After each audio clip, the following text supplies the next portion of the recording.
Bienvenue à tous à ce journal sur Canal Congo.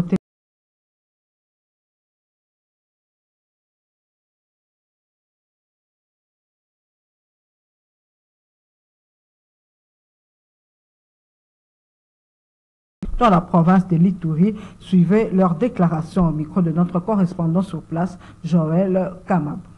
Au président de la République, chef de l'État, son Excellence, Félix-Antoine Tshisekedi Tshilombo, de poursuivre sans relâche l'effort diplomatique pour mettre fin à l'agression rwandaise et au pillage de nos ressources naturelles, d'activer l'offensive militaire pour infliger une leçon de discipline aux terroristes du 1-23/RDF qui ne cessent d'humilier notre pays et créer un chaos, de décréter une journée de deuil national en mémoire de massacres de Beni et de Nyanzali, de mobiliser la solidarité nationale et internationale en faveur des déplacés et d'autres victimes de guerre, de démanteler sans complaisance les réseaux mafieux au sein de l'armée, des services de renseignement, ainsi que dans les secteurs politiques. 2. Aux autorités de l'état de siège, de se concentrer plus sur la sécurité de personnes et de leurs biens, la mission leur confiée par l'ordonnance présidentielle instaurant de l'état de siège. 3. Au service de renseignement, de continuer les investigations tendant à dénicher le traître et leurs complices à tous les niveaux, que ce soit politique, armée, police et services spécialisés et parmi la population civile.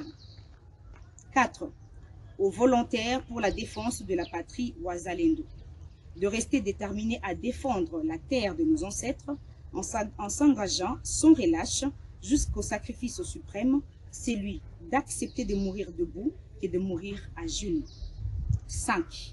À la population de soutenir les efforts du chef de l'État en dénonçant tous les complices, les cas suspects en temps utile, en s'abstenant de partager sur les réseaux sociaux les informations non vérifiées visant à démoraliser les forces loyalistes et créer une psychose en faveur de l'ennemi. 6. À la SADC, d'entrer en action contre le 1-23/RDF et les ADF qui ne cessent de saper les efforts de la paix de la communauté internationale et régionale en entraînant un accroissement de l'insécurité, des graves violations de droits humains ainsi que des crises humanitaires sans précédent. 7. À la communauté internationale, au-delà de simples discours de condamnation et de bonnes intentions, de passer aux actions dissuasives, notamment infliger des sanctions ciblées contre les autorités rwandaises impliquées dans la guerre ainsi qu'aux membres des réseaux mafieux des multinationales qui les soutiennent, et décréter l'embargo des armes au Rwanda ainsi que des minerais de sang pillés en République démocratique du Congo, de contraindre l'armée rwandaise de quitter le territoire congolais. Le Congo restera un et indivisible. Restons tous mobilisés contre la balkanisation.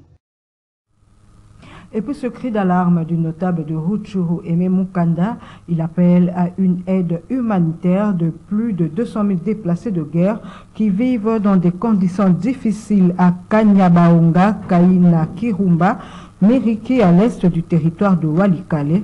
Suivez. La situation humanitaire et sécuritaire reste préoccupante ces jours-ci dans les agglomérations de Kanyabayonga, Kirumba et dans plusieurs zones du sud du territoire de Lubero. Et cela est suite aux affrontements et à l'avancée des RDF dans les zones de Kibirizi, Vichumbi, Rwindi, Nyanzale et dans d'autres agglomérations comme les chefs-lieux de la chefferie de Bwito Kikuku et l'occupation de la mine de l'Ouest sous exploitation de licence de l'entreprise Somikivu. Et nous signalons que plus de 200 000 personnes sont les aides des familles d'accueil. Les autres passent nuit à la belle étoile, d'autres dans des écoles, d'autres dans des églises. Et toutes ces personnes qui sont en majorité basées à Kanyabayonga, Kirumba, Kaina, Miriki et d'autres dans les Bouleusa Walikale nécessitent une aide urgente de la part de notre gouvernement. Et nous rappelons souvent que les déplacés qui se réfugient souvent dans le grand nord de la province du Nord Kivu sont souvent oubliés. Les organisations non gouvernementales et les gouvernements se focalisent souvent aux déplacés qui sont aux alentours de Goma, mais Ceux qui sont dans le Grand Nord, précisément à Kanyabayonga, Kirumba et ailleurs, sont souvent oubliés. Nous sommes en guerre, les déplacés se dirigent de part et d'autre, mais ceux qui se dirigent vers les Lubero sont oubliés, d'où nous demandons à notre gouvernement, nous appelons à notre gouvernement, aux organisations humanitaires, de pouvoir songer comment venir en aide à se déplacer. D'autres choses, les colonels qui ont cédé tous ces villages tombés sans affrontement devraient être arrêtés pour haute trahison. Et nous sommes inquiets de voir comment, dans le parc national de Virunga, c'est les agents de l'ICCN EcoGarde qui semblent être des pisteurs de RDF M23 qui étaient même hier mardi au bord du lac Édouard, précisément aux alentours de Tchanika. Pour dire, nous mettons en garde les écogardes qui font les pistages de RDF dans le parc national de Virunga et nous demandons des sanctions contre tous ces traîtres qui sont infiltrés au sein des institutions de l'État. Clôture ce mercredi 13 mars 2024 de l'atelier de formation en gouvernance sécuritaire sur le contenu du décret 22/44 Kasseni, chef-lieu du secteur de Bahama Sud. Durant 3 jours, les membres du comité local de sécurité et les chefs des entités ont été outillés et formés sur comment tenir les réunions de sécurité. Écoutez l'administrateur militaire du territoire d'Iromo qui, au nom de l'exécutif provincial, a clôturé ses travaux. Il est au micro de Joël Kamab. Puisque nous sommes arrivés à la fin de notre atelier sur la formation en gouvernance sécuritaire,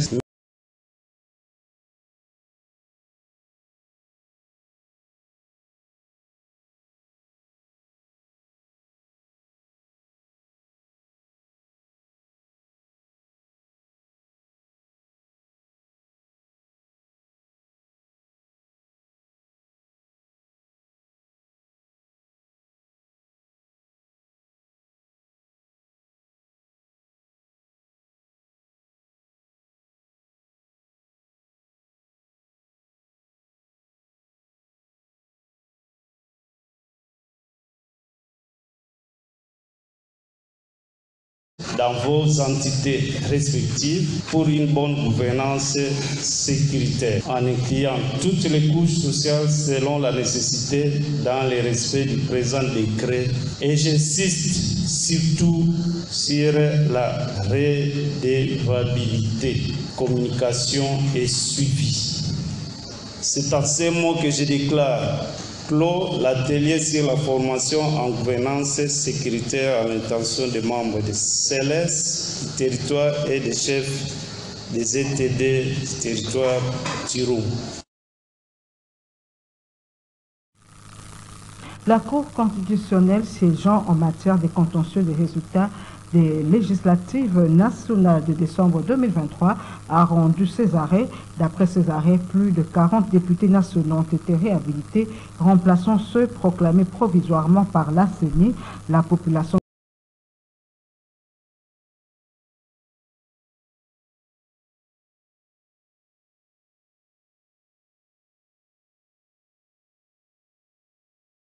rendu par la Cour constitutionnelle concernant les contentieux des élections législatives nationales ont été bien accueillis par quelques Quinois interrogés ce mercredi 13 mars qui font savoir que seule cette haute juridiction du pays a dans ses prérogatives le pouvoir de valider ou invalider un député après sa proclamation provisoire par la CENI. Que nous pouvons donner un crédit. Nous ne pouvons pas minimiser notre Cour constitutionnelle. Aussi longtemps que nous avons suivi et nous suivons les informations, on dit que l'arrêt de la Cour constitutionnelle est inattaquable. C'est-à-dire, comme il y avait des contentieux, il y avait des problèmes concernant les élections. Il fallait d'abord passer par la Cour constitutionnelle. Mais ils ont pas tous sont partis. Si vous avez un problème avec un député, si vous avez un problème, on a volé, on a fait ceci, il fallait passer par la Cour constitutionnelle. Et tous ils sont allés à la Cour constitutionnelle. Et moi, je sais que la Cour constitutionnelle, c'est le dernier ressort. Lorsque la Cour constitutionnelle dit son degré, il n'y a pas de contestation. Ceux qui ont eu à déposer leur requête à la Cour constitutionnelle, la Cour constitutionnelle a étudié, il a rendu son arrêt. Là, il n'y a pas match. Les gens qui discutent par rapport à la Cour constitutionnelle, ils ne savent pas comment l'État fonctionne ou comment la Cour constitutionnelle fonctionne. Donc, pour moi, en tant que Congolais, je ne peux pas aller à l'encontre de la décision de la Cour constitutionnelle. Si le député qui s'agite là, c'est qui dit que non, j'étais déjà proclamé député, mais il a fallu, ils savent bien que c'est à la Cour constitutionnelle que le député aura bel et bien être déclaré définitivement. Eux-mêmes savent bien. Les élus nationaux sont appelés à proposer des lois susceptibles d'apporter solution aux problèmes sociaux sécuritaires en cette nouvelle législature à l'Assemblée nationale. Après évaluation de la situation sociopolitique et sécuritaire en RDC, les évêques de l'Assemblée épiscopale de Kisangani demandent aux gouverneurs des provinces de cesser de collaborer avec les groupes armés et aux groupes armés étrangers de se retirer du Congo, une demande qui frise la complicité perçue par Maître Patrick Tsinda, secrétaire général du MLP, qui appelle la justice congolaise de se saisir de l'affaire. Il s'est exprimé au micro de Maxime Macab.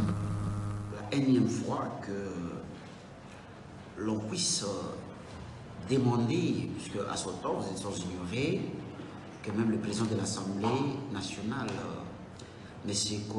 Mosoko Diapwanga, avait demandé aux députés de quitter les groupes armés. Et aujourd'hui, nous venons d'apprendre que les évêques demandent au gouverneur de cesser de soutenir ou d'être en contact avec les groupes armés. Donc, c'est que moi je peux dire. Les problèmes aujourd'hui, c'est les problèmes du gouvernement, mais aussi les problèmes de la justice, parce que je crois que le gouvernement a appris cela. Nous attendons maintenant la réaction du gouvernement. Le gouvernement doit faire quelque chose face à ces déclarations. Mais aussi la justice doit interpeller ou inviter ces évêques, leur poser la question ou leur demander les noms de ces gouverneurs-là. Et ces gouverneurs doivent être interpellés pour qu'ils soient jugés au vu et au su de tout le monde. Une audience publique peut être organisée pour que ces gouverneurs, qui sont des mèches avec les différents groupes armés, soient jugés. Donc moi je crois que c'est un peu ça la solution, puisque on avait suivi à son temps le président de l'Assemblée nationale, mais il n'y avait pas une suite.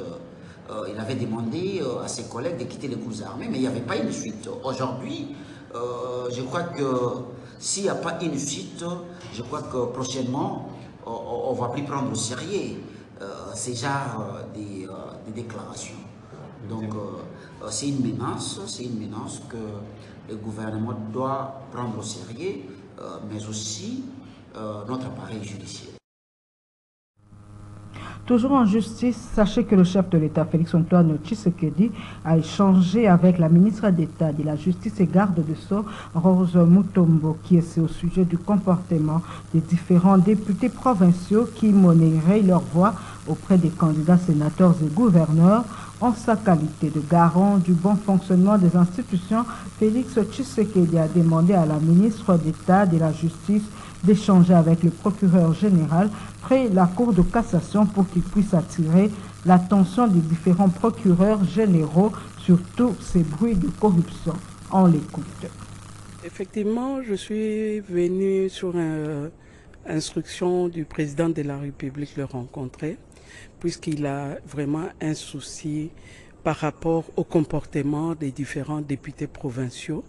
Et il m'a dit qu'il a appris que les différents députés provinciaux sont en train de monnayer leur voix auprès des sénateurs et les gouverneurs.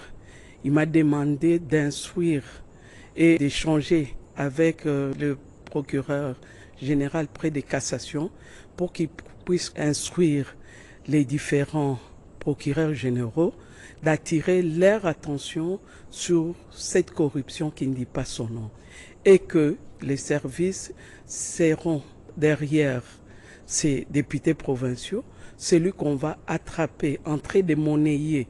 Il n'y a pas de marchandises à vendre auprès des sénateurs et les gouverneurs et que cela doit s'arrêter. On ne peut pas continuer à accepter une telle corruption à ciel ouvert et qu'il faut qu'il y ait des sanctions sévères pour tout celui qu'on va attraper en train de monnayer son siège, sa voix auprès des sénateurs et gouverneurs. C'est à la justice de le faire et les services de sécurité. C'est vrai que la corruption, c'est une infraction très difficile à établir, étant donné qu'il y a un corrupteur et un corrompu, mais nous disons que ça sera vraiment dommage que cela continue. Il faut qu'on s'arrête un jour et que celui qu'on va attraper ne pourra tirer que les conséquences de son comportement. Page société à présent, des fortes pluies sont annoncées dans un avenir proche dans plusieurs provinces de la RDC. Ces précipitations auront lieu au cours de la période allant du mois de mars au mois de mai 2024. Ces pluies excédentaires prévues dans les parties nord-est, sud, est et ouest du pays peuvent entraîner des inondations et glissements de terrain comme cela a été le cas, notamment dans la crue du fleuve Congo à Kinshasa. Suivez le chef de division du Centre météorologique national. Nous aurons des nuages tellement cumuliformes, les nuages en extension verticale. Nous serons butés à des nuages qui nous donnent des cristaux de glace au sommet. Et ces cristaux de glace contiennent une masse d'eau considérable qui, en précipitant, peut nous donner de fortes pluies. Bon, dans la vie des communs mortels, cette pluie peut connaître des inondations, des montées des eaux, des rivières, tout comme des fleuves. Et l'eau de ruissellement peut être aussi abondante. Ça dépend de la capacité des caniveaux que nous avons pour recevoir les eaux d'écoulement. Si ces capacités ne conviennent pas, donc l'eau de ruissellement va déborder dans des parcelles et dans des maisons. Et voilà, c'est par ici que nous mettons un terme à ce journal sur Canal Congo Télévision. Merci à vous tous de l'avoir suivi.